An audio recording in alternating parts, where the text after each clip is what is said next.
الله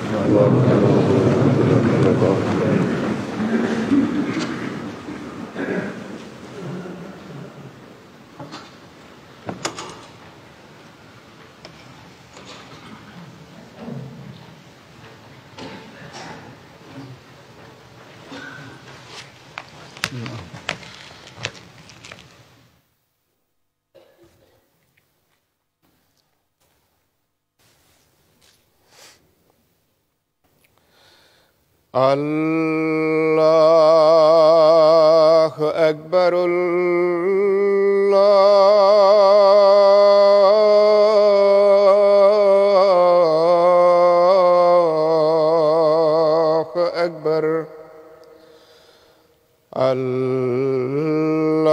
الله أكبر.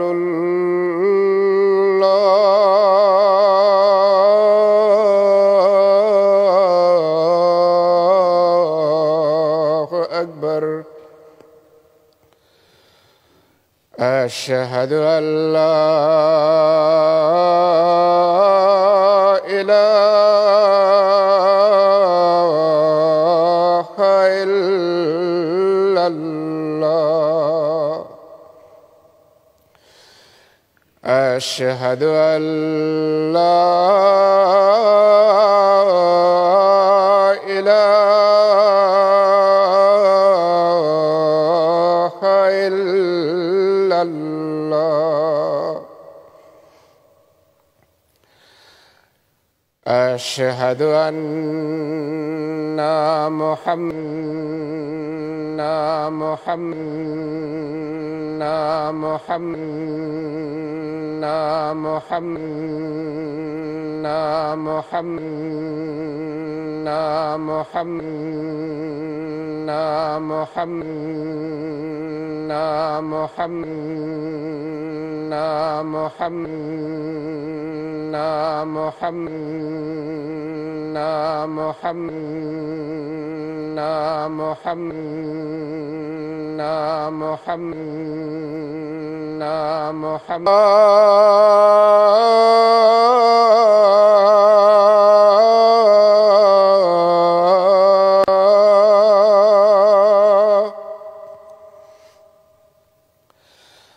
حي على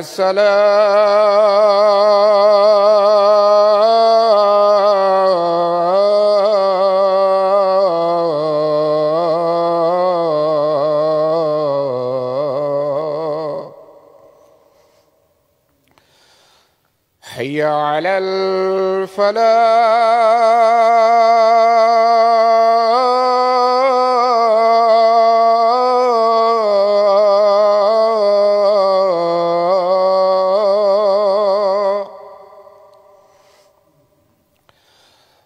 حي على الفلاح.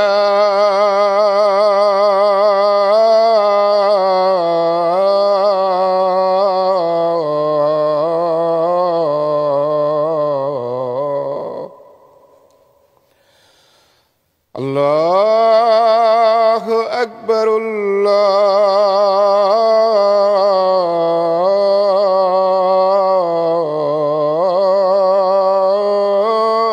الله أكبر. لا إله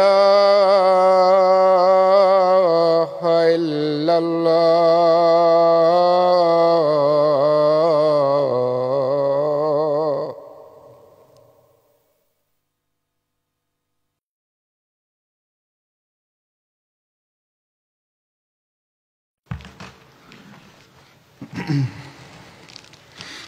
السلام عليكم ورحمة الله.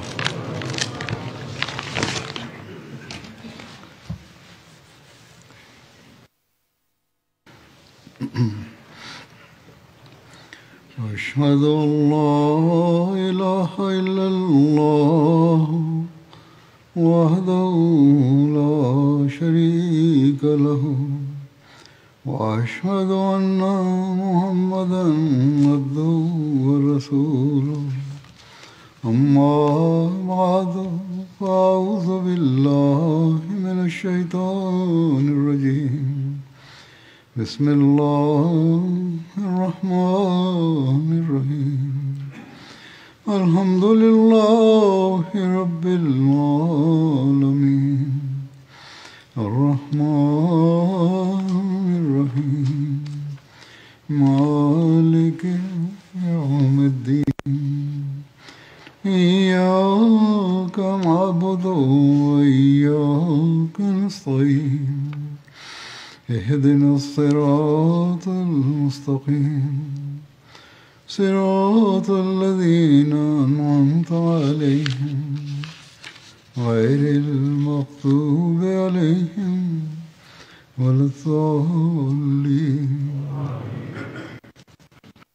وإذا سألك عبادي عني فإني قريب أجيب دعوة الداع إذا دعاني فليستجيبوا لي وليؤمنوا بي لعلهم يرشدون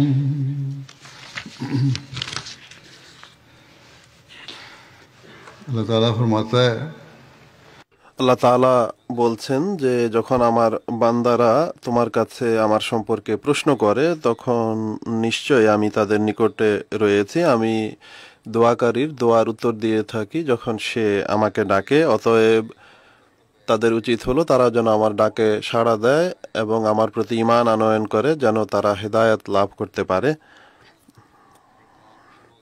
রমজান আরম্ভ হতেই এই ধারণা হৃদয়ে আসে যে নামাজের প্রতি যেন মনোযোগ সৃষ্টি হয়, কেননা এটি বরকতপূর্ণ মাস, এখানে দোয়া কবুল হয়। তাই সাধারণত লোকজন মসজিদের প্রতিও অনেক বেশি মনোযোগী হয়। মসজিদের উপস্থিতি বৃদ্ধি পায়। ফজরের নামাজ হোক বা এশার নামাজ হোক, সাধারণ দিনগুলোতে ফজর এবং মাগরিব এশার নামাজে এতটা উপস্থিতি থাকে না যতটা রমজান মাসে দেখা যায়। আর এটি আল্লাহ তাআলার কৃপা যে মানুষ অন্ততপক্ষে এই দিনগুলোতে এদিকে মনোযোগী থাকে যে আমাদের মসজিদে যেতে হবে এবং আল্লাহ তাআলার কাছে তার কৃপা যাচনা করতে হবে।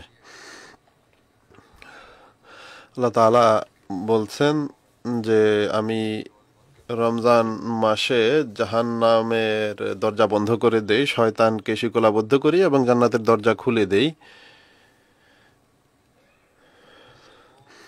এতে মানুষ শুধু এই ধারণা করে যে হয়তোবা রমজান মাসেই ইবাদতের প্রয়োজন রয়েছে, আর রমজানে যে দোয়া করা হয় বা যে দোয়া বা ইবাদত করা হয় তাই আমাদের ক্ষমার উপকরণ সৃষ্টি করবে।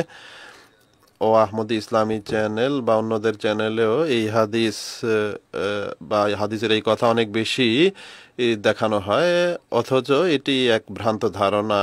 রমজান ইবাদতের প্রতি দৃষ্টি আকর্ষণ আল্লাহ তাআলা এই জন্য করেছেন যেন তোমরা এটিকে নিজেদের জীবনের অংশ করে নাও। যদি তা না হয় তাহলে শুধু রমজানের ইবাদত তোমাদের কোনো উপকারে আসবে না, বরং আল্লাহ তাআলা বলবেন তোমরা তো শুধু এক মাস ইবাদত করেছো, বাকি মাসগুলোতে কি করেছো? অতএব এই ধরনের ভ্রান্ত ধারণাকে মানুষের নিজ হৃদয় থেকে বের করে দেওয়া উচিত যে শুধুমাত্র এতটুকুই যথেষ্ট যে রমজানে নামাজ পড়ে নিলাম এবং মসজিদ আবাদ করে দিলাম। কেননা মহানবী সাল্লাল্লাহু আলাইহি ওয়াসাল্লাম বলেছেন যে যে ব্যক্তি ঈমানের দাবি এবং সওয়াবের নিয়তে রমজানের রাতে উঠে ইবাদত করে তার পূর্ববর্তী গুনাহ ক্ষমা করে দেওয়া হয়, এটি তার নির্দেশ। এখন এই ধারণা করা যায় যে মানুষ যখন স্থায়ীভাবে নিজেদের জীবনের অংশ হিসেবে এসব নেকি করার চেষ্টা করবে এবং নামাজের প্রতি মনোযোগ নিবদ্ধ করবে, তাহাজ্জুদের প্রতি দৃষ্টি দেবে, নফল আদায়ের প্রতি মনোযোগী হবে, তখন রমজানে অধিক মনোযোগ সৃষ্টি হবে। যারা ইবাদতকারী এবং স্থায়ীভাবে ইবাদত করে তারা এদিকে মনোযোগী হবে। কিন্তু কেউ কেউ মনে করে যে শুধু রমজানেই রাতে উঠে নিলাম এতটুকুই যথেষ্ট। মানুষ ভুলের পুতুল, তার দ্বারা ভুল ভ্রান্তি হয়েই থাকে, কিন্তু আল্লাহ তাআলাও অনেক রহমান এবং রহিম, তিনি ক্ষমাকারীও। তাই তিনি আমাদেরকে এই সুযোগ দিয়েছেন যে যদি সারা বছর জুড়ে তোমাদের মাধ্যমে কোনো ভুলভ্রান্তি হয়ে যাও তাহলে এখন নতুনভাবে এই অঙ্গীকার করো আর এরপর তার উপর প্রতিষ্ঠিত থাকার পূর্ণ চেষ্টা করো যে তোমরা আগামীতে আল্লাহ তাআলার ইবাদতের হক আদায় করার চেষ্টা করবে এবং সেই সমস্ত নেকি করার চেষ্টা করবে যেগুলো আল্লাহ তাআলা নির্দেশ দিয়েছেন। অতএব এই বিষয়টিকে এক মুসলমানের বিশেষভাবে স্মরণ রাখা উচিত যে রমজানের ইবাদতের যে নির্দেশ আল্লাহ তাআলা প্রদান করেছেন তাই জন্য দিয়েছেন যেন তোমাদের মাঝে রুশদ এবং হেদায়েত সৃষ্টি হয়। আর রুশদ শুধু এক মাসের জন্য সৃষ্টি হয় না, বরং স্থায়ীভাবে সৃষ্টি হওয়া প্রয়োজন। আর আল্লাহ তাআলাও এটিই বলেছেন। আল্লাহ তাআলা স্মরণ করানোর জন্য এবং নিজের রহমানিয়তের বৈশিষ্ট্য প্রকাশের জন্য বারবার রমজানকে নিয়ে আসেন, রমজান মাস নিয়ে আসেন, যেন মানুষ যে বারবার ভুলে যায় সেটিকে পুনরায় নিজের ফরজ বা আবশ্যক বিষয়গুলোকে স্মরণ করতে পারে, হুকুকুল্লাহও স্মরণ করতে পারে এবং হুকুকুল ইবাদও স্মরণ করতে পারে। আর এরপর সে যেন এটি লক্ষ্য করে যে কিভাবে সে আল্লাহ তাআলার এবং বান্দার অধিকার আদায় করতে পারে, আল্লাহ তাআলার হক আদায়ের প্রতি আমল করতে পারে। আল্লাহ তাআলা বলেন যে সালাকা ইবাদি, যখন আমার বান্দারা চায় তখন আমার বান্দা দ্বারা এখানে বোঝানো হয়েছে যারা আল্লাহ তাআলাকে ভালোবাসে। এখন যে কারো প্রেমিক হয় সে এই কথা তো বলে না যে বছরের 11 মাস আমি কোনো ভালোবাসা প্রদর্শন করব না আর শুধু 1 মাস আমি ভালোবাসা দেখাবো। তো আল্লাহ তাআলার প্রতি ভালোবাসার দাবি হলো, এক প্রেমিকের কাজ হলো, আল্লাহ তাআলার বান্দাদের কাজ হলো স্থায়ীভাবে এই কাজ করার চেষ্টা করা, যার নির্দেশ আল্লাহ তাআলা দিয়েছেন। আর যদি 11 মাসে কোনো অলসতা হয়ে থাকে তাহলে এই দিনগুলোতে বিশেষভাবে সেই চেষ্টা করা যেন সেসব অলসতা এবং ঘাটতি পুনরায় দেখা না দেয়। সত্যিকার প্রেমিক তার প্রেমাস্পদের সমস্ত কথা মেনে চলে। জাগতিক প্রেমিক বা প্রেমিক যারা রয়েছে বা প্রেম যারা করে তাদের মনে অনেক দুর্বলতাও থাকে আর এর ফলে অনেক ক্ষতিও হয়, অনেক সময় এর দ্বারা কোনো উপকার লাভ হয় না। কিন্তু আল্লাহ তাআলার প্রতি যে ভালোবাসা, সেই ভালোবাসার উপকার ছাড়া কোনো প্রকার উপকার নেই, শুধুমাত্র কল্যাণ রয়েছে এর মাঝে। কেননা তিনি সমস্ত কল্যাণের উৎস, সমস্ত মন্দ জিনিস থেকে রক্ষাকারী, সমস্ত কষ্ট দূরকারী। তিনি বলেন যে আমার কাছে চাও, তোমরা দোয়া করো, আমি তোমাদের ডাকে সাড়া দেব। এবং সত্যিকার প্রেমিক আল্লাহ তাআলার নৈকট্যই চায়। তাই আমাদের এই চেষ্টা করা উচিত যে আমরা আল্লাহ তাআলার নৈকট্য পাওয়ার যেন চেষ্টা করি নিজেদের ইবাদতের মাধ্যমে। রমজানের ইবাদতে শুধু নিজেদের জাগতিক স্বার্থ অর্জনের জন্যই যেন দোয়া না করি, বরং নিজেদের প্রেমাস্পদের নৈকট্য অর্জনের জন্য যেন দোয়া করি। তার কাছে এই দোয়া যেন করি যে আল্লাহ তাআলা যেন আমাদেরকে নিজের নৈকট্য দান করেন, আমাদেরকে গ্রহণীয় দোয়ার তৌফিক দেন, আমাদেরকে লিকার মর্যাদা দান করেন, আমাদের দোয়া কবুল করেন। আর যখন এটি হবে তখন রমজানের পরও কোনো মন্দ আমাদের মাঝে দেখা দেবে না, বরং নেকি বা পুণ্য অর্জনেরও তৌফিক লাভ হতে থাকবে। আল্লাহ তাআলা বারবার এদিকে দৃষ্টি আকর্ষণ করেছেন পবিত্র কোরআনে যে হুকুকুল্লাহ কি জিনিস, হুকুকুল ইবাদ কি জিনিস, তোমরা সেগুলো অর্জনের চেষ্টা করো। হযরত মসিহে মাউদ আলাইহিস সালাম বলেছেন যে পবিত্র কোরআনে 700 আদেশ নির্দেশ রয়েছে। আর কোরআন শরীফ পড়ার প্রতিও রমজানে বিশেষভাবে দৃষ্টি আকর্ষণ করা হয়েছে। আর যখন আমরা এটি পাঠ করব তখন সেসব নির্দেশের সন্ধান করব যেগুলো আল্লাহ তাআলা আমাদেরকে প্রদান করেছেন, বরং এক জায়গায় 700-রও অধিক আদেশ নিষেধের কথা বলেছেন হযরত মসিহ মাউদ আলাইহিস সালাম। অতএব যখন এইসব আদেশ নির্দেশের সন্ধান করব তখন সেগুলোর উপর আমল করারও চেষ্টা করব। আর এটি এক প্রকৃত প্রেমিকের কাজ যে নিজ প্রেমাস্পদের কথা মানার জন্য সমস্ত সম্ভাব্য চেষ্টা করা। কেননা আল্লাহ তাআলা বলেন যে আমার বান্দাদেরকে বলো যে আমার প্রতি যেন তারা ঈমান আনে, যেন তারা হেদায়েত লাভ করতে পারে। আর প্রকৃত ঈমান এটি যে আল্লাহ এবং তার রসুলের যেন পূর্ণ আনুগত্য করা হয়, সত্যিকার আনুগত্য করা হয়, যেমনটি আমি বলেছি। এরপর এটিও যে আল্লাহ তাআলার বলেছেন যে ইমান এবং আমলে সালে বা পুণ্যকর্ম বা সৎকর্ম এমন যেগুলো পাশাপাশি চলে, তাই এই আয়াতে এটিও বলা হয়েছে যে আমার ডাকে যেন তারা লাব্বায়েক বলে সাড়া দেয়। আর সেই কথা হলো সৎকর্ম করা, নেক কাজ করা, নেকির উপর প্রতিষ্ঠিত হওয়া, ইবাদতের মাধ্যমে যেন দোয়া করে।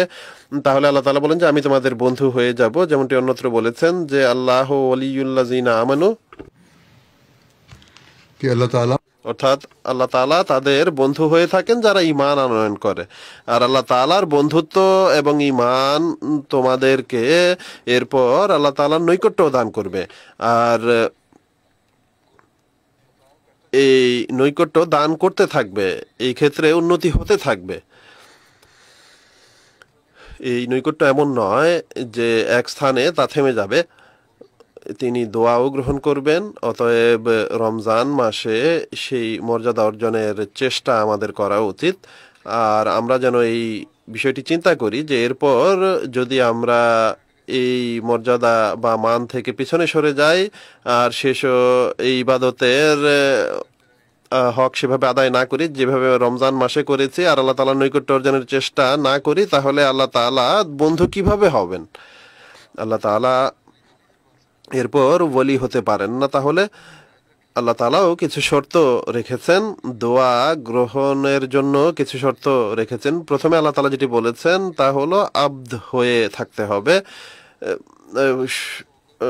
একনিষ্ঠভাবে তার ইবাদত করতে হবে, তাকে সমস্ত শক্তির উৎস জ্ঞান করতে হবে। আর কোনো জাগতিক খোদা বানানো যাবে না, কোনো মিথ্যা খোদা গ্রহণ করা যাবে না। ছোট ছোট মানুষকে নিজেদের স্বার্থ সিদ্ধির জন্য না বুঝেই নিজের খোদা বানিয়ে নেওয়া উচিত নয়। এটি তো তাহলে শিরকের দিকে যাওয়া হবে। কয়েকদিন পূর্বে জার্মানির হিফাজতে খাসের লোকেরা এসেছিল সাক্ষাৎ করতে। তারা এই প্রশ্ন করেছিল যে আমাদের উপরোক্ত অফিসারদের কিভাবে সন্তুষ্ট করব। আমি তাদের বলেছি যে তোমরা যা করবে তা খোদা তাআলাকে সন্তুষ্ট করার জন্য করবে। যদি খোদা তাআলাকে সন্তুষ্ট করার জন্য কাজ করো তাহলে আল্লাহ তাআলা স্বয়ং তোমাদের অফিসারদের দৃষ্টিও এদিকে নিবদ্ধ করবেন, আর তারাও তোমাদের উন্নতির বা স্বাচ্ছন্দ্যের সুযোগ দেওয়ার চেষ্টা করবে, আর তোমাদের প্রতি তাদের দৃষ্টি নিবদ্ধ হবে। কিন্তু সবচেয়ে উত্তম পদ্ধতি হলো আল্লাহ তাআলার নম্রতা এবং তার কল্যাণ লাভের চেষ্টা করা। এখন আমরা উদাহরণ দেই হযরত চৌধুরী জাফরুল্লাহ খান সাহেবের, যে কিভাবে তিনি একবার ব্রিটিশ রানীর সমীপে উদ্বিগ্নতা প্রকাশ করেন। তিনি বারবার নিজের ঘড়ি, তিনি বসা ছিলেন আর বারবার নিজের ঘড়ি দেখছিলেন। তাকে জিজ্ঞেস করা হয় যে কি হয়েছে। তিনি বলেন যে আমার ইবাদতের সময় আর ইবাদতের সময় ঘনিয়ে আসছে, এটি আল্লাহ তাআলার নির্দেশ যেটি আমার জন্য পালন করা আবশ্যক। তাই আমি উদ্বিগ্ন যে সময় যেন নষ্ট না হয়ে যায় বা সঠিক সময় শেষ না হয়ে যায়, এরপর তার জন্য পৃথক ব্যবস্থা করে দেওয়া হয়। তো এটি হলো সেই দাবি যা প্রত্যেক আহমদীর মাঝে থাকা উচিত। আমাদের এর উপর আমলও করা উচিত বা এর উপর আমল করার চেষ্টা করা উচিত। এছাড়া মহানবী সাল্লাল্লাহু আলাইহি ওয়াসাল্লাম বহু বিষয়ে আমাদের নেকির প্রতি দৃষ্টি আকর্ষণ করে মনোযোগ নিবদ্ধ করেছেন। বহু হাদিস রয়েছে। হযরত মুসলিম মাউদ আলাইহিস সালাম এই যুগে তার যারা প্রকৃত দাস রয়েছেন, হযরত মুসলিম মাউদ আলাইহিস সালামও আমাদেরকে বিভিন্ন নেকির প্রতি দৃষ্টি আকর্ষণ করেছেন। নিজের বয়াতের শর্তসমূহের মাঝে অধিকাংশ শর্ত এটি যে হুকুকুল্লাহ এবং হুকুকুল ইবাদের প্রতি যেন দৃষ্টি দেওয়া হয়। অতএব এই জিনিসগুলোই হলো সেসব জিনিস যেগুলোর প্রতি আমাদের মনোযোগ নিবদ্ধ করা উচিত। আর যখন আমরা তা করব তখন আল্লাহ তাআলা আমাদের ওয়ালি বা বন্ধু হয়ে যাবেন, আমাদের মিত্র হবেন, তিনি আমাদের দোয়া গ্রহণ করবেন। হযরত মুহাম্মদ সাল্লাল্লাহু আলাইহি ওয়াসাল্লাম বলেছেন যে আল্লাহ তাআলা তাদের দোয়া গ্রহণ করেন যারা তাড়াহুড়া দেখায় না, আর এটি বলে না যে আমরা অনেক দোয়া করেছি কিন্তু আল্লাহ তাআলা তো শোনেন না। এটি এক প্রকার কুফর আর ঈমান থেকে দূরে নিয়ে যাওয়ার কারণ হয়।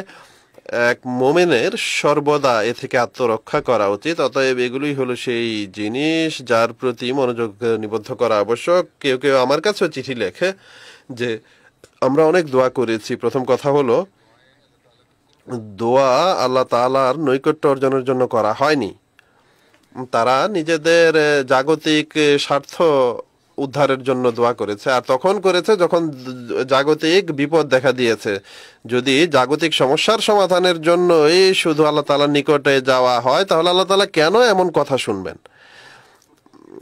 বন্ধু তো তখন বন্ধুত্বের অধিকার আদায় করে যখন সাধারণ পরিস্থিতিতেও তার সাথে বন্ধুত্বের দাবি পূরণ করা হয় এবং তার কথা শোনা হয়, তার উপর আমল করা হয়, তবেই সে তোমার কথা শুনবে। অতএব এই কথা সর্বদা স্মরণ রাখতে হবে যে আমরা শুধু যদি নিজেদের উদ্দেশ্যের জন্য, নিজেদের জাগতিক স্বার্থের জন্য আল্লাহ তাআলার কাছে না যাই, বরং আল্লাহ তাআলার নৈকট্য অর্জনের জন্য আল্লাহ তাআলার কাছে যাওয়ার চেষ্টা করা উচিত। আর যখন আমরা এটি করব, তখন ইনশাআল্লাহ আল্লাহ তাআলা আমাদের দোয়াও গ্রহণ করবেন এবং তিনি তা শোনেনও, আর তার উত্তরও দিয়ে থাকেন।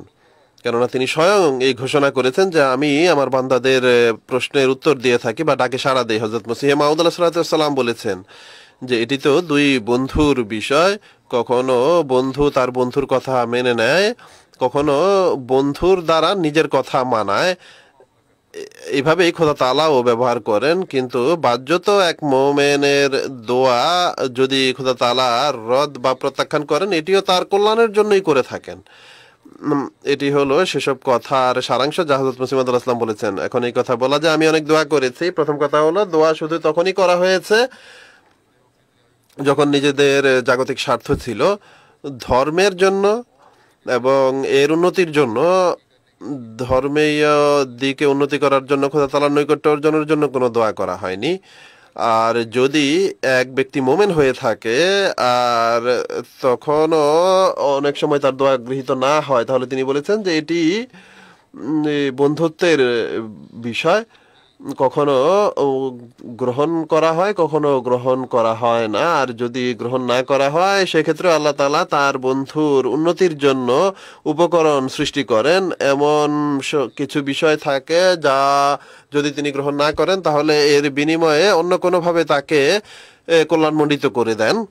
হযরত মসিহ মাউদ আলাইহিস সালাম এক স্থানে বলেন যে যখন আমার বান্দারা আমার সম্পর্কে প্রশ্ন করে যে খোদার সত্তার প্রমাণ কি, তখন এর উত্তর হলো আমি অনেক নিকটে।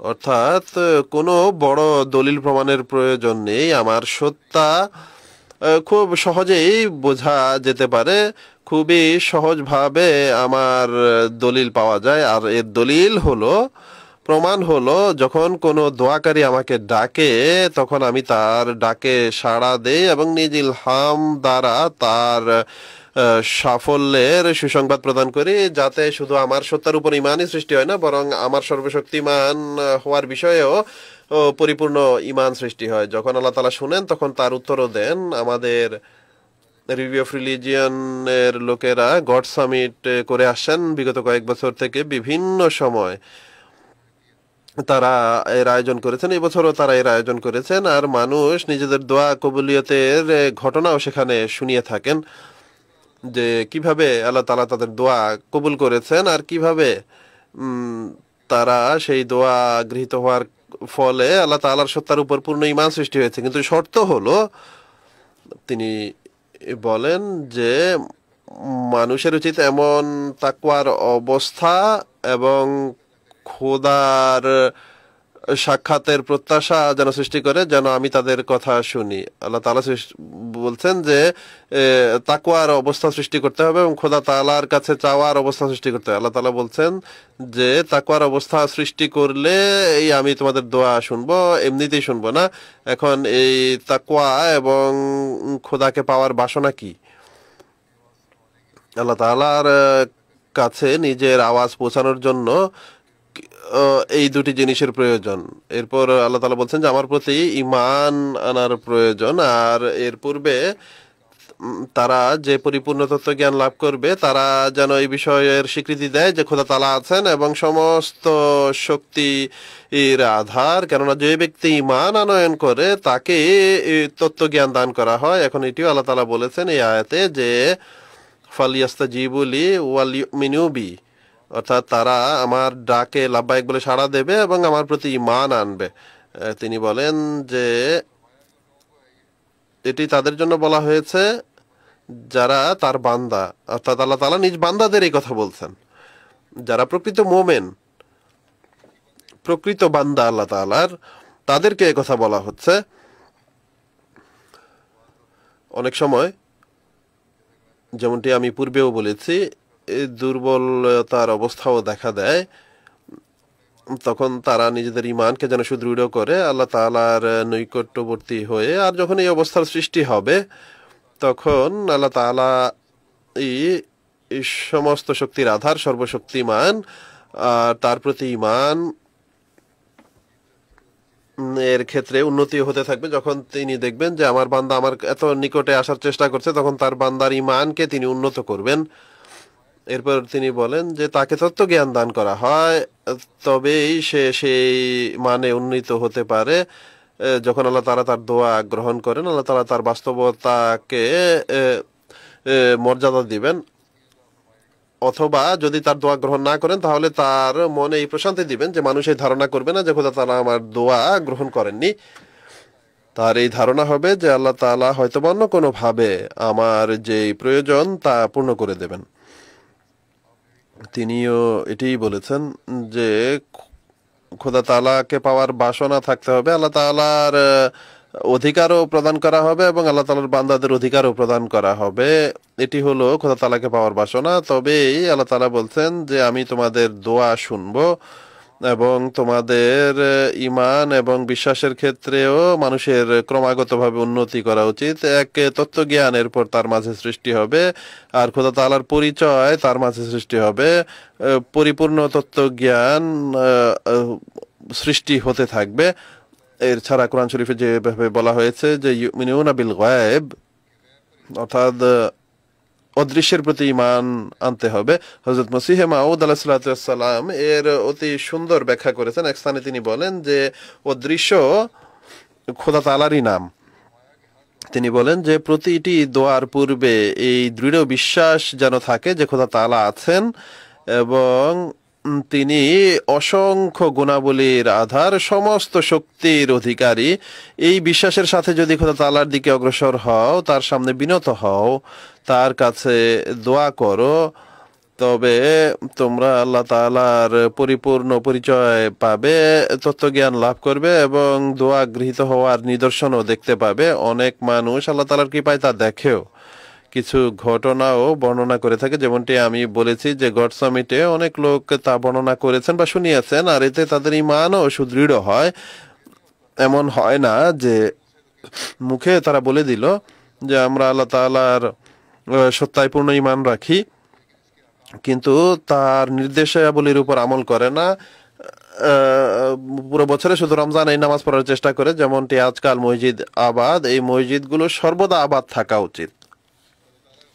আল্লাহ তাআলার কৃপা যে আহমদীরা সাধারণত নামাজের প্রতি অধিক দৃষ্টি দিয়ে থাকে, কিন্তু এখনো যেখানে যেখানে দুর্বলতা আছে তাদের নিজেদের দুর্বলতার প্রতি দৃষ্টি দেওয়া উচিত আর দেখা উচিত যে আমরা এই রমজানকে যেন এমন রমজানে পরিণত করতে পারি যা আমাদের ইবাদতের মানকে উন্নত করবে, আমাদেরকে খোদা তাআলার নৈকট্য দান করবে, যেন আমরা খোদা তাআলার প্রকৃত বান্দা হতে পারি, তার কথা মান্যকারী হতে পারি, আর এর প্রতিদানে আল্লাহ তাআলা আমাদের দোয়াও গ্রহণ করবেন। অতএব এই রমজানে আমাদের এই অঙ্গীকার করা উচিত যে আমরা নিজেদের ইবাদতকে জীবিত করব, আর এরপর এর জন্য আল্লাহ তাআলার কাছে দোয়াও করুন যেন আল্লাহ তাআলা আমাদেরকে এই অঙ্গীকার পূরণের সামর্থ্য দান করেন, আর এরপর পরিপূর্ণ চেষ্টার সাথে এই অঙ্গীকার পূর্ণ করার জন্য নিজেদের সমস্ত শক্তি সামর্থ্যকে নিয়োজিত করারও চেষ্টা করতে হবে।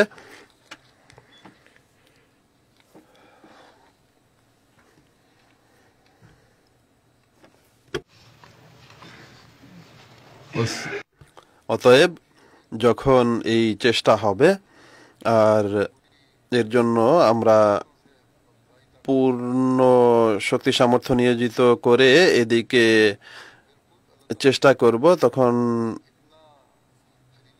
স্বয়ং আল্লাহ তাআলার সাথে এমন নৈকট্যপূর্ণ সম্পর্ক সৃষ্টি হবে যে খোদা তাআলা এক বন্ধুতে পরিণত হয়ে যাবেন। যেমনটি তিনি বলেছেন যে আমি ওয়ালি হয়ে যাই, বন্ধু হয়ে যাই তাদের যারা আমার কথা মান্য করে। এক রাওয়ায়াতে বর্ণিত হয়েছে হযরত ইবনে উমর রাদিয়াল্লাহু তাআলা আনহু বর্ণনা করেন যে মহানবী সাল্লাল্লাহু আলাইহি ওয়াসাল্লাম বলেছেন, তোমাদের মাঝে যার জন্য দোয়ার দরজা খোলা হয়েছে তার জন্য যেন রহমতের দরজা খুলে দেয়া হয়েছে। আর আল্লাহ তাআলার কাছে যে জিনিসই চাওয়া হয় তাতে সবচেয়ে বেশি তার আফিয়াত লাভ হলো উদ্দেশ্য। রাসূল করিম সাল্লাল্লাহু আলাইহি ওয়াসাল্লাম বলেছেন যে দোয়া সেই পরীক্ষার বিপরীতে যা এসে গেছে এবং তার বিপরীতে যা এখনো আসেনি বা আসতে যাচ্ছে উপকার প্রদান করে। আর হে আল্লাহর বান্দারা, তোমাদের জন্য আবশ্যক হলো তোমরা যেন দোয়া করাকে গ্রহণ করো। এখন শুধু রমজানের দিনগুলোতে এই বিপদ আসে না বা কঠিন পরিস্থিতির সৃষ্টি হয় না, বিভিন্ন সময়েই তা আসতে পারে। আল্লাহ তাআলা বলছেন যে তোমরা শুধু এই দিনগুলোতেই দোয়া করবে না, বা যখন প্রয়োজন হবে এই বিপদাবলী দূর করার জন্য তখনই কেবল দোয়া করবে না, বরং মহানবী সাল্লাল্লাহু আলাইহি ওয়াসাল্লাম বলেছেন যে দোয়া, যে বিপদ এখনো আসেনি আর সেসব বিপদ যে কোনো সময় আসতে পারে সেগুলো থেকেও রক্ষা পাওয়ার জন্য কাজে লাগে। তাই স্থায়ীভাবে দোয়ারত থাকো, আল্লাহ তাআলার আশ্রয়ে আসার চেষ্টা করতে থাকো। যেসব বিপদ আপদ দেখা দিয়েছে আল্লাহ তাআলা এর থেকেও বাঁচিয়ে রাখুন। আল্লাহ তাআলার যে পুরস্কার রাজি আছে তাতেও আমাদের ভূষিত করুন। আর ভবিষ্যতে যদি কোনো বিপদ আপদ আসার থাকে, আল্লাহ ভালো জানেন, আল্লাহ তাআলা এইসব বিপদ আপদ এই কঠিন পরিস্থিতি দূর করে দিন আর সর্বদা আমাদেরকে কল্যাণ দান করতে থাকুন। যখন এই পরিস্থিতি হবে তবেই মানুষ সত্যিকার মোমেন বলে দাবি করতে পারবে, যাকে আল্লাহ তাআলা মোমেনের গণ্ডিভুক্ত করেছেন। আর যখন দোয়ার ক্ষেত্রে পুণ্যের পথ লাভের জন্য আল্লাহ তাআলার কাছে প্রার্থনা করবে, তখন মহানবী সাল্লাল্লাহু আলাইহি ওয়াসাল্লাম বলেছেন যে অতীতের বিপদ আপদ থেকেও রক্ষার ব্যবস্থা হবে এবং অনাগত বিপদ আপদ থেকেও রক্ষা পাবে। তাই রোজার দিনগুলোতে আমাদের মাঝে সেই চিরস্থায়ী বিপ্লব সৃষ্টি করতে হবে যাতে খোদা তাআলার সঙ্গে আমাদের সম্পর্ক বজায় থাকে আর আমাদের সুখ দুঃখ হাসি আনন্দ সর্বাবস্থায় আল্লাহ তাআলার ফজল বা কৃপা যেন আমরা কামনা করতে থাকি। হযরত আবু হুরায়রা একটি রিওয়ায়াত বর্ণনা করেছেন যে মহানবী সাল্লাল্লাহু আলাইহি ওয়াসাল্লাম বলেছেন, আমাদের প্রভু প্রতি রাতে আকাশের নিম্নতম স্তরে নেমে আসেন। যখন রাতের 1/3 বাকি থাকে তখন আল্লাহ বলেন, এমন কে আছে যে আমাকে ডাকবে আর আমি তার ডাকে সাড়া দেব? কে আছে যে আমার কাছে চাইবে আর আমি তাকে দান করব? এমন কে আছে যে আমার কাছে ক্ষমা প্রার্থনা করবে আর আমি তাকে ক্ষমা করব? অতএব এটি রমজানের সাথে কোনো শর্ত নেই, এটি সাধারণ দিনগুলোর কথা আল্লাহ বলছেন। যখনই কোনো বান্দা আমার কাছে প্রার্থনা করে আমি তাকে ক্ষমা করে দেই, রাতের 3য় প্রহরে আমি তাকে দান করি, তার কথার উত্তর দেই। অতএব রমজানে আল্লাহ এমন এক সুযোগ সৃষ্টি করে দিয়েছেন যে ইবাদতের প্রতি যেহেতু সবার মনোযোগ নিবদ্ধ থাকে, তাই এই দিনগুলোতে তোমরাও যদি মনোযোগ নিবদ্ধ করো তাহলে তোমাদের মাঝে এই পুণ্যের অভ্যাস গড়ে উঠবে। আর যখন অভ্যাস গড়ে উঠবে 1 মাসে, তখন একে জীবনের চিরস্থায়ী অংশে পরিণত করার চেষ্টা করবে। এক রেওয়ায়তে এসেছে মহানবী সাল্লাল্লাহু আলাইহি ওয়াসাল্লাম বলেছেন, যে ব্যক্তি এটি চায় যে আল্লাহ তাআলা বিপদের সময় তার দোয়া গ্রহণ করবেন, তার উচিত সে যেন স্বাচ্ছন্দ্যের সময় এবং সুখের দিনে দোয়া করে। পূর্বেও এটি হাদিসের বরাতে বর্ণনা করা হয়েছে। অতএব এই বিষয়টি অত্যন্ত গুরুত্বপূর্ণ যা আমাদের স্মরণ রাখতে হবে। আল্লাহ তাআলার সঙ্গে আমাদের সর্বদা নিবিড় সম্পর্ক থাকা উচিত। শুধুমাত্র দুঃখ কষ্ট সংকীর্ণতা এবং বিপদের সময় যেন আমরা আল্লাহর দিকে না ছুটি আর আহাজারি না করি, বরং আল্লাহ তাআলার সত্যিকার বন্ধু হওয়ার জন্য আমাদের চেষ্টা করা উচিত। আর আল্লাহ তাআলাকে নিজেদের ওলি বা বন্ধু বানানোর জন্য আমাদের উচিত আমরা যেন সর্বদা তার আস্তানায় বিনত থাকি। তাই যেমনটি আমি বলেছি, লাগাতার বা অবিরতভাবে সাধারণ দিনগুলোতেও আল্লাহর প্রতি মনোযোগ থাকা উচিত। আর এই হাদিসও বলছে শুধু কষ্ট বা প্রয়োজনের সময় আল্লাহকে ডাকবে না, বরং সর্বদা আল্লাহকে ডাকবে। একটি রেওয়ায়তে এ কথাও এসেছে যে মহানবী সাল্লাল্লাহু আলাইহি ওয়াসাল্লাম বলেছেন যে আল্লাহ তাআলা বলেন, আমি বান্দার ধারণা অনুযায়ী তার সঙ্গে ব্যবহার করে থাকি। আমার বান্দা যেরূপ ধারণা করে সে অনুযায়ী ব্যবহার করে। যখন বান্দা আমাকে স্মরণ করে আমি তখন তার সঙ্গে থাকি, আর যদি সে আমাকে মনে মনে স্মরণ করে আমিও আমার মনে মনে তাকে স্মরণ করব। আর যদি সে কোনো বৈঠকে আমার উল্লেখ করে তাহলে আমি এর চেয়ে উত্তম বৈঠকে তার উল্লেখ করব। আর যদি সে আমার দিকে এক বিঘত এগিয়ে আসে তাহলে আমি এক হাত তার দিকে এগিয়ে যাব। আর যদি সে আমার দিকে এক হাত আসে আমি তার দিকে 2 হাত এগিয়ে যাব। আর যদি সে আমার দিকে হেঁটে আসে তাহলে আমি তার দিকে ছুটে যাব, দৌড়ে যাব। অতএব প্রত্যেক আহমদের এই চেষ্টা করা উচিত আল্লাহ তাআলার জিকির বা আল্লাহ তাআলার স্মরণে যেন আমরা সর্বদা আমাদের জিহ্বাকে রত রাখি।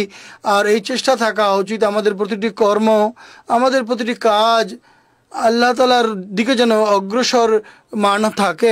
আমাদের প্রতিটা কাজ এমন হয় যেটি আল্লাহর দিকে আমাদের নিয়ে যাবে, যাতে আল্লাহ তাআলা ছুটে আমাদের দিকে আসেন, দৌড়ে আমাদের দিকে আসেন, আর আমাদেরকে তার স্নেহের চাদরে আবৃত করেন, আর আমাদের সকল প্রয়োজন পূর্ণ করেন। সংকীর্ণতা, স্বাচ্ছন্দ্য, কষ্ট, দুঃখ, স্বাচ্ছন্দ্য সর্বাবস্থায় যেন আমরা আল্লাহর বান্দা হয়ে থাকি। এক রওয়ায়েতে এসেছে মহানবী সাল্লাল্লাহু আলাইহি ওয়াসাল্লাম বলেছেন, জুন্নুন অর্থাৎ হযরত ইউনুস আলাইহিস সালাম মাছের পেটে যে দোয়া করেছিলেন তা হচ্ছে, লা ইলাহা ইল্লা আনতা সুবহানাকা ইন্নী কুনতু মিনাজ জালিমিন। বলেছেন এই দোয়া যে মুসলমান কোনো বিপদের সময় পাঠ করবে আল্লাহ তাআলা অবশ্যই সে দোয়া গ্রহণ করবেন। অতএব এটিও মহানবী সাল্লাল্লাহু আলাইহি ওয়াসাল্লামের প্রতি আমাদের প্রতি অনুগ্রহ যে তিনি পাশাপাশি আমাদের দোয়ার প্রতি দৃষ্টি আকর্ষণ করছেন।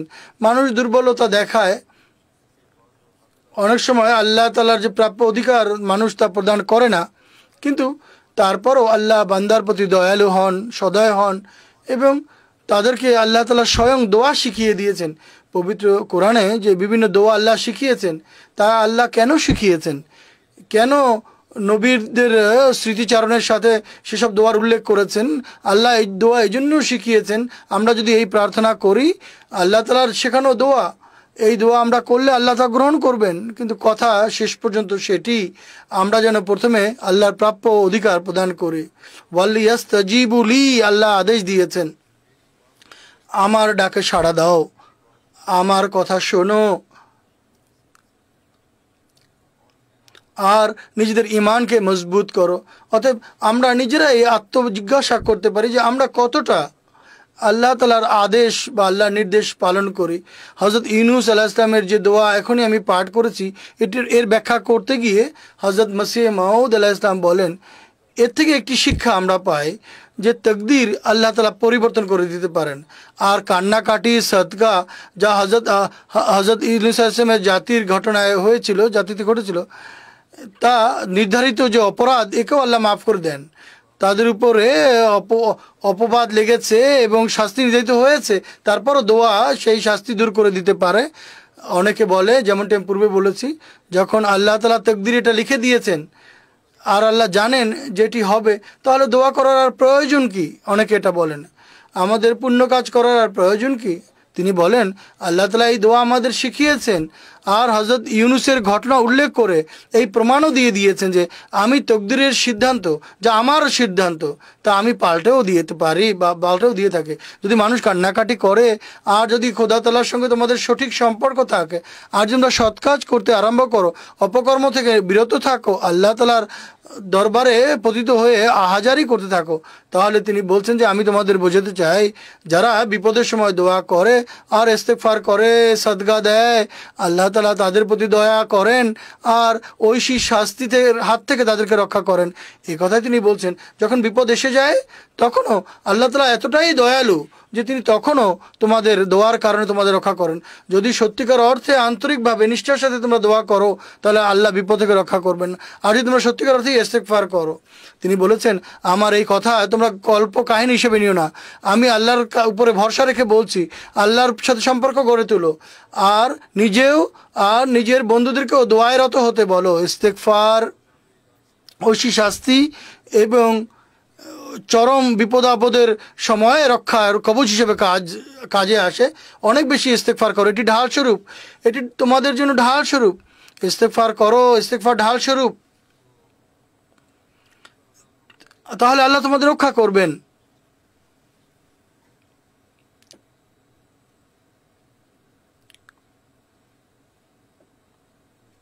সম্প্রতি আমি তাহরিক করেছিলাম, ইস্তেগফারের প্রতিও আমি আপনাদের দৃষ্টি আকর্ষণ করেছিলাম।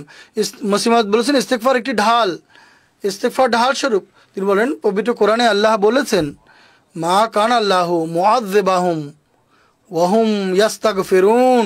আল্লাহ তাআলা স্বয়ং বলে দিয়েছেন, আল্লাহ তাআলা তোমাদেরকে, আল্লাহ কেন তোমাদের শাস্তি দিবেন যদি তোমরা ইস্তেগফার করো? ইস্তেগফারে রত থাকলে আল্লাহ কেন শাস্তি দিবেন? আল্লাহ তাদেরকে শাস্তি দেন না যারা ইস্তেগফারে রত থাকে, যেসব মানুষ ইস্তেগফার করতে থাকে। সত্যিকার ইস্তেগফার হতে হবে। তাই তিনি বলেছেন যদি তোমরা চাও যে ঐশী শাস্তি থেকে নিরাপদ থাকবে তাহলে বেশি বেশি ইস্তেগফার পাঠ করো। অতএব আল্লাহ এটিই বলেছেন যে এই দোয়ার মাঝে আল্লাহ বলে দিয়েছেন যে আল্লাহ তোমাদেরকে শাস্তি দেবেন তখন যে অবস্থায় তোমরা দোয়া করছো বা ইস্তেগফার করছো। মসিহ মাউদের ব্যাখ্যায় বলছেন যদি তোমরা চাও যে এই ঐশী শাস্তি থেকে রক্ষা পাও তাহলে অনেক বেশি ইস্তেগফার করো। এরপর আরেক রেওয়ায়েতে মহানবী সাল্লাল্লাহু আলাইহি ওয়াসাল্লাম বলেছেন আল্লাহ তাআলা অত্যন্ত লজ্জাশীল, তিনি অত্যন্ত দয়ালু এবং উদার ও দানশীল। যখন বান্দা তার সমীপে দু হাত তুলে তখন তিনি তা রিক্ত ফেরত দিতে বা ব্যর্থ করতে তিনি লজ্জা পান। যদি নিষ্ঠার সাথে দোয়া চাওয়া হয়, দোয়া করা হয়, আল্লাহ তা ব্যর্থ করেন না, প্রত্যাখ্যান করেন না, অবশ্যই কবুল করেন। অতএব আল্লাহ তাআলার কাছে দোয়া করার ক্ষেত্রে আমাদের আন্তরিকতার সাথে করা উচিত। আমাদের অতীতের ভুল ত্রুটির জন্য আমরা যেন ক্ষমা চাই এবং ভবিষ্যতে পুণ্যের উপর প্রতিষ্ঠিত থাকার দোয়া যেন আমরা করি। এরপর যদি সেই পুণ্যের উপর প্রতিষ্ঠিত থাকার আমরা চেষ্টা করি, রমজানেও এর জন্য চেষ্টা করেন, এই জন্য দোয়া করতে থাকুন। রমজানের পরেও এই জন্য চেষ্টা করুন। এরপর দেখুন যে আল্লাহ তাআলা কীভাবে আমাদের দিকে ছুটে আসেন আর আমাদেরকে তার কোলে আশ্রয় দেন। হযরত মসিহ মাউদ আলাইহিস সালাম বলেন যেভাবে খোদা তাআলার গ্রন্থে পুণ্যবান মানুষ এবং অপবিত্র মানুষের মাঝে পার্থক্য করা হয়েছে এবং তাদের ভিন্ন ভিন্ন মর্যাদার কথা বলা হয়েছে, একইভাবে খোদা তাআলার ঐশী বিধানে সেই দুই মানুষের মধ্যে পার্থক্য রয়েছে, যার মধ্যে একজন খোদা তাআলার সেই তার কথা এবং কাজ দ্বারা খোদা তাআলার কাছ থেকে সাহায্য প্রার্থনা করে আর অন্যজন নিজের চেষ্টা প্রচেষ্টা বসা করে দোয়াকে সে উপেক্ষা করে, বরং খোদা তাআলার ব্যাপারে ভ্রুক্ষেপ হয়ে যায় এবং অহংকার করে বসে। যে ব্যক্তি বিপদ এবং সমস্যার সময় খোদার কাছে দোয়া করে এবং তার কাছে সমস্যার সমাধান চায়, শর্ত হচ্ছে দোয়া যেন পূর্ণ উৎকর্ষতায় পৌঁছে, অর্থাৎ পরম মানে উপনীত করে, অনেক বেশি দোয়া করে, অর্থাৎ যতটুকু সে দোয়া করতে পারে ততটুকু যেন করে। খোদা তাআলার কাছে সে আশ্বস্ত লাভ করে, প্রবোধ লাভ করে, প্রশান্তি লাভ করে। সে যদি তার অভিষ্ট লক্ষ্য নাও লাভ করে, অন্য কোনো না কোনোভাবে আল্লাহর কাছ থেকে সে প্রশান্তি লাভ করে থাকে। এরপর তিনি বলেন সে কখনো ব্যর্থ হয় না, সে কখনো অসফল হয় না। সফলতা ছাড়া তার ইমানি শক্তিও বৃদ্ধি লাভ করে আর তার মধ্যে ইয়াকিন সুদৃঢ় হয়, বিশ্বাস সুদৃঢ় হয়। আমাদের দেখতে হবে যদি আমরা খোদা তাআলার এই ফজল লাভ করতে চাই তাহলে আল্লাহ তাআলা স্বয়ং পুণ্যবান এবং অপকর্মকারীদের মধ্যে পার্থক্য করেছেন। তারা আল্লাহ তাআলাকে সকল কল্যাণের উৎস ধারা মনে করে। যারা পুণ্যবান তারা আল্লাহকে কল্যাণের উৎস মনে করে। সকল কল্যাণের ঝর্ণা আল্লাহ তাআলার হাতে রয়েছে। প্রত্যেক কল্যাণের উৎস আল্লাহকেই মনে করে এবং তার কাছেই তারা প্রার্থনা করে। অতএব এরা হচ্ছে মোমেন যারা আল্লাহর কাছে চায়। কিন্তু যে অহংকারী আত্মম্ভরী সে এমন কাজ করে না। সে মনে করে আমি জাগতিক উপকরণাদি ব্যবহার করে অনেক কিছু আমি অর্জন করে ফেলব। যখন এমন পরিস্থিতি দেখা দেয় তখন এমন বান্দাকে আল্লাহ তাআলা কোনো না কোনো সময় গিয়ে ধরে ফেলেন। এক রিওয়ায়াতে এসেছে মহানবী সাল্লাল্লাহু আলাইহি ওয়াসাল্লাম বলেছেন যখন তার সম্পর্কে রিওয়ায়াতে আছে যখন কোনো বৈঠক থেকে তিনি উঠতেন তখন তিনি দোয়া করতেন, হে আমার প্রভু প্রতিপালক, তুমি আমাকে তোমার ভয় ভীতি দান করো যা আমাকে এবং গুনার মাঝে আড়াল সৃষ্টি করবে। আমাদের যারা কখনো অবাধ্যতা দেখা না দেয় এবং আমরা সেই আমাদেরকে আনুগত্যের সেই মোকাম বা মর্যাদা দান করো যার কারণে তুমি আমাদেরকে জান্নাতে পৌঁছাবে আর এতটা দৃঢ় বিশ্বাস দান করো যার ফলে জাগতিক বিপদ আপদই আমাদের জন্য সহজ হয়ে যাবে। হে আমার আল্লাহ, হে আমার আল্লাহ, আমাদেরকে আমাদের কান, আমাদের চোখ এবং আমাদের যে প্রত্যাশা এর থেকে সত্যিকার অর্থেই লাভবান হওয়ার তৌফিক দাও এবং আমাদেরকে সেই কল্যাণের উত্তরাধিকারী করো যারা আমাদের প্রতি জুলুম করো। তুমি আমাদের হয়ে তার বিরুদ্ধে প্রতিশোধ নাও, যারা আমাদের প্রতি শত্রুতা রাখে তাদের বিরুদ্ধে আমাদেরকে সাহায্য করো এবং ধর্মের মধ্যে ধর্মের বিষয়ে কোনো ধরনের বিপদ আপদ আসার থেকে রক্ষা করো। আর এমন করো পৃথিবীর সকল দুঃখ কষ্ট পৃথিবী যেন আমাদের জগৎ যেন আমাদের দুঃখ কষ্টের কারণ না হয় এবং আমাদের জ্ঞানের গণ্ডি যেন এই জগৎ পর্যন্ত না হয়, আমাদের দুঃখ কষ্ট যেন এই জগৎ পর্যন্ত না হয়। তিনি বলেন এমন ব্যক্তিকে আমাদের উপর চাপিয়ে দিও না যে আমাদের প্রতি দয়া করবে না আর আমাদের প্রতি সহানুভূতিশীল ব্যবহার না করবে। অতএব এই দোয়া সদা মনে রাখা উচিত। আল্লাহ তাআলার কাছে কত বেদনার সাথে মহানবী এই দোয়া করেছেন, অত্যন্ত পরিপূর্ণ এবং কম্প্রিহেন্সিভ দোয়া মহানবী সাল্লাল্লাহু আলাইহি ওয়াসাল্লাম আমাদেরকে দান করেছেন, পূর্ণাঙ্গ দোয়া। অতএব আল্লাহ তাআলার কাছে আমরা দোয়া করি আমাদের সকল শক্তি সামর্থ্য, আমাদের সকল অঙ্গ প্রত্যঙ্গ, চোখ কান নাক জিহ্বা সকল ইন্দ্রিয় এগুলো যেন আমাদের জন্য কল্যাণকর হয় এবং আমাদের প্রতিটি অঙ্গ প্রত্যঙ্গ যেন আল্লাহ তাআলার প্রতি কৃতজ্ঞ পরায়ণ হয় এবং আমরা যেন তার নির্দেশনাবলী লাভ করি।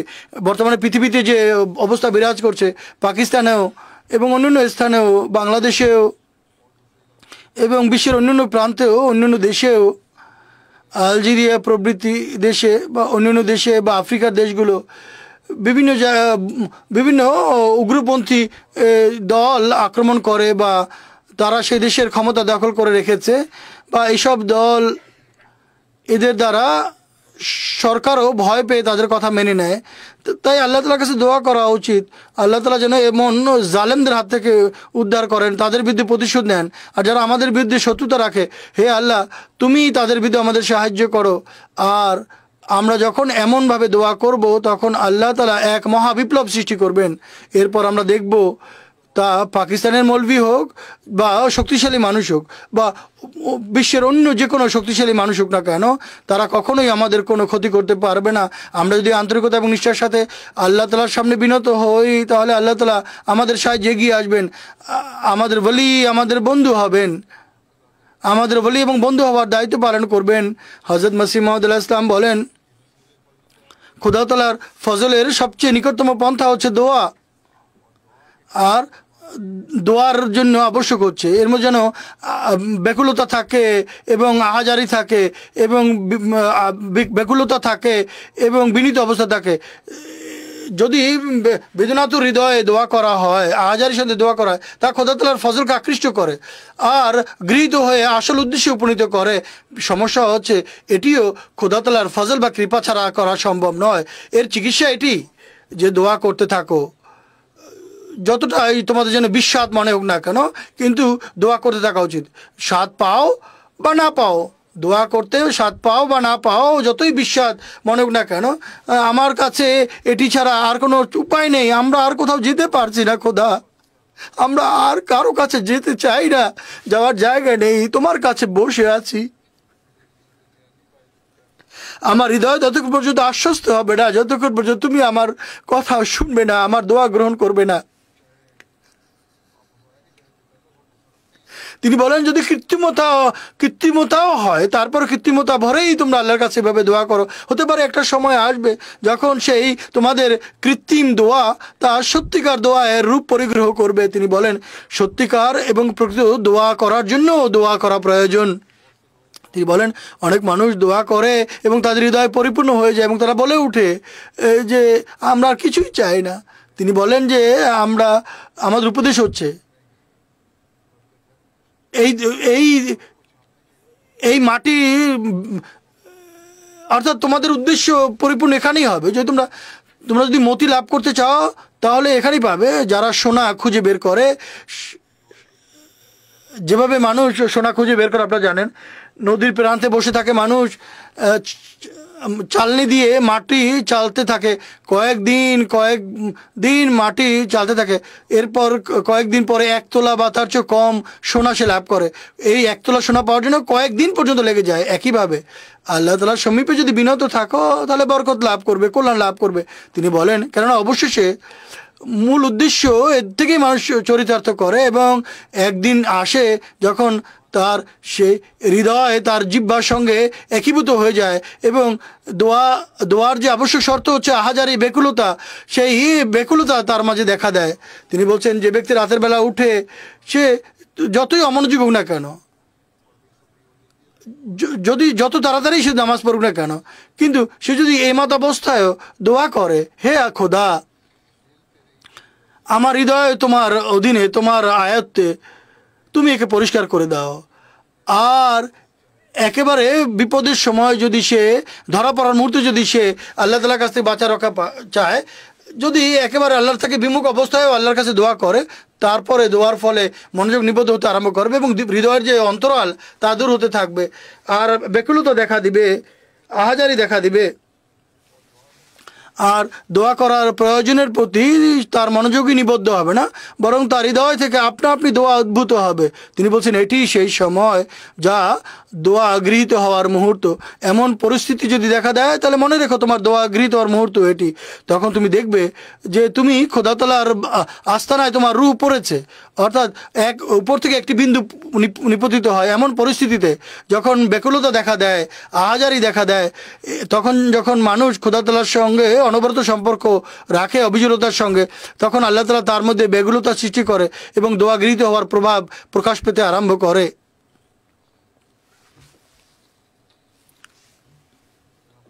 এরপর তিনি আলাইহিস সালাম বলেন, সেই খোদা যার দিকে আমি তোমাদের ডাকছি তিনি অত্যন্ত দয়ালু, সম্মানিত, লজ্জাশীল, সত্যবাদী, বিশ্বস্ত এবং বিনত লোকদের প্রতি দয়ালু। অতএব তুমিও বিশ্বস্ত হয়ে যাও, নিষ্ঠা এবং আন্তরিকতার সাথে দোয়া করো, তাহলে তিনি তোমাদের প্রতি দয়া করবেন।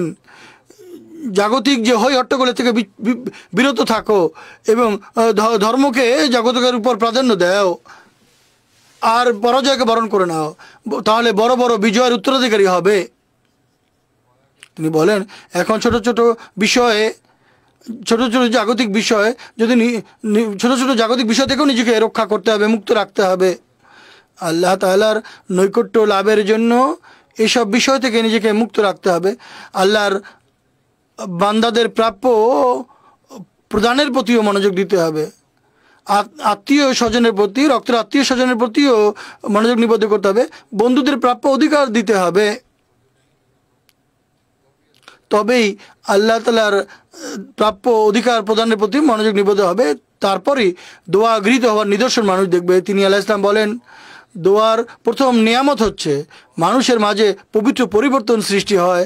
দোয়া গৃহীত হওয়ার জন্য এটি অত্যন্ত গুরুত্বপূর্ণ বিষয়, অর্থাৎ যেন তার মাঝে পবিত্র পরিবর্তন সৃষ্টি হয়। শুধু রমজান মাসে পবিত্র পরিবর্তন সৃষ্টি হলেই চলবে না, বরং এর মধ্যে স্থায়ী পবিত্র পরিবর্তন সৃষ্টি হতে হবে, তবেই দোয়া গৃহীত হওয়ার লক্ষণ মানুষের মাঝে প্রকাশ পায়। এরপর তিনি বলেন, এই পরিবর্তনের ফলে খোদাও নিজের গুণ এবং বৈশিষ্ট্য পরিবর্তন সৃষ্টি করেন এবং তার গুণ এবং বৈশিষ্ট্য অপরিবর্তনীয়। কিন্তু যে ব্যক্তি নিজের মাঝে পরিবর্তন সৃষ্টি করেন তার মাঝে এক নতুন আকারে খোদা বিকশিত হন, নতুন রূপে বিকশিত হন। এটি নয় যে খোদার মাঝে পরিবর্তন হয়। খোদা তাআলার যে রহম, খোদা তাআলার যে পুরস্কার রাজির যে বৈশিষ্ট্য রয়েছে, এগুলো আল্লাহ তাআলা কার্যকর করেন এবং মানুষকে এর দ্বারা উপকৃত করেন, কল্যাণমণ্ডিত করেন। তিনি বলেন, জগৎ এ বিষয় সম্পর্কে অনবহিত। এমন অবস্থা যখন মানুষের মাঝে সৃষ্টি হয়, অর্থাৎ মানুষ যখন খোদার হয়ে যায়, তখন মনে হয় সে এই খোদা যেন ভিন্ন কোনো খোদা, অথচ খোদা কোনো ভিন্ন খোদা নন, কিন্তু নতুন বিকাশ এবং নতুন আঙ্গিকে তার সামনে প্রকাশিত হয়। এই বিশেষ বিকাশ, তখন এই বিশেষ বিকাশের মহিমায় সেই পরিবর্তনশীল মানুষের জন্য সে কাজ করে যা অন্যদের জন্য কাজ করে না। যারা বলে এটি একটি বক্তৃতা, এটি এমনি হবে, তো কীভাবে আমরা দোয়া করব, কীভাবে আমাদের দোয়া গৃহীত হবে? যদি দোয়া করা হয়, আল্লাহ তাআলা বলছেন, যদি সৎ উদ্দেশ্যে দোয়া করা হয় তাহলে আল্লাহ তাআলা তকদির পাল্টে দেন, আল্লাহ তাআলা তার সিদ্ধান্ত পাল্টে দেন। অশুভ পরিণাম শুভ পরিণামে বদলে যায়। অতএব দোয়ার প্রতি আমাদের অনেক বেশি মনোযোগ দেওয়া প্রয়োজন। আর এই রমজানকে এমন রমজানে পরিণত করুন যা দোয়া গৃহীত হওয়ার রমজান হবে। নিজের মাঝে পবিত্র পরিবর্তন সৃষ্টি করা রমজান হোক।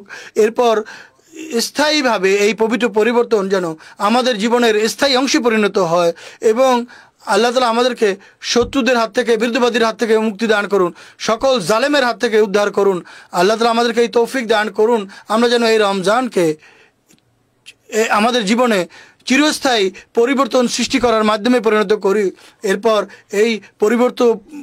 এই পবিত্র পরিবর্তন যেন আমাদের জীবনে স্থায়ী অংশে পরিণত হয়। আল্লাহ তাআলা আমাদেরকে এমনটি করার তৌফিক দান করুন, আমিন।